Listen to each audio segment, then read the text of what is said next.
ఇక గాంధీ భవన్లో గ్రూప్ 1 అభ్యర్థులతో పీసీసీ చీఫ్ మహేష్ కుమార్ గౌడ్ భేటీ అయ్యారు. గ్రూప్ 1 అభ్యర్థుల నుండి పీసీసీ వివరాలు అడిగి తెలుసుకున్నారు. ఇక పాత జీవో ప్రకారమే పరీక్షలు నిర్వహించాలని అభ్యర్థులు విన్నవించుకుంటున్నారు.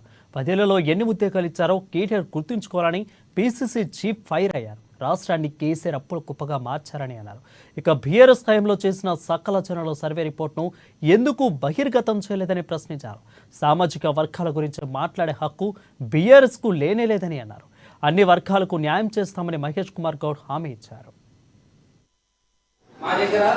ఆయన మాట్లాడేది గ్రూప్ వన్ గ్రూప్ 2 ఉద్యోగాలు ఇస్తుంది ఎవరు? ఇలా కేటీఆర్ మాట్లాడే ముందు 10 ఏళ్ళు వాళ్ళు ఎంతమంది నిరుద్యోగుల జీవితాలతో చెలగాట మాడారో ఒకసారి స్పష్టం చేయాలి.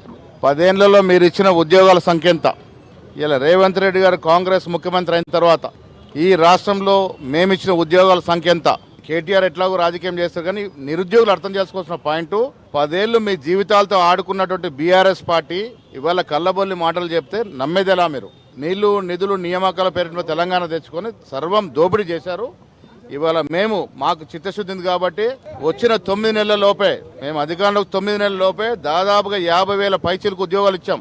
ఆషామాషి కాదు, 7.5 లక్షల కోట్ల అప్పు మాకు అంటగట్టి పోతే ఆ అప్పు నుంచి తేరుకుంటూ ఇవాళ నర్సింగ్ ఉద్యోగాలు ఇచ్చాము, పోలీసు ఉద్యోగాలు ఇచ్చాము, మొన్న టీచర్లకు 12,000 ఉద్యోగాలు ఇచ్చాము. మీరు 10 ఏళ్ళు ఏం వెలుగబెట్టారని ఇవాళ ఉద్యోగుల గురించి మాట్లాడుతున్నారు. కేటీఆర్కి బీఆర్ఎస్ నాయకులకి ఎవరికి కూడా నైతిక హక్కు లేదు నిరుద్యోగుల గురించి మాట్లాడేది. మాకు చిత్తశుద్ధి ఉంది, చేస్తా ఉన్నాం. మేము ఇంకా ఉద్యోగాలు ఇస్తాం, నిరుద్యోగం ఆదుకుంటాం. కులగణన అనేది కేటీఆర్ తెలుసుకోవాలి. కులగణన జరగాలంటే ఎంత పెద్ద ప్రయాస చేయాలో వారికి తెలుసుకోవాల్సిన అవసరం. మాకు చిత్తశుద్ధి ఉంది కాబట్టి సర్వే గురించి కమిషన్ వేసినాము, నిర్దిష్ట టైం బౌండ్ పెట్టినాము. ఆ టైం బౌండ్ లోపల కుల సర్వే జరగాలని కోరుకుంటా ఉన్నాము. మేము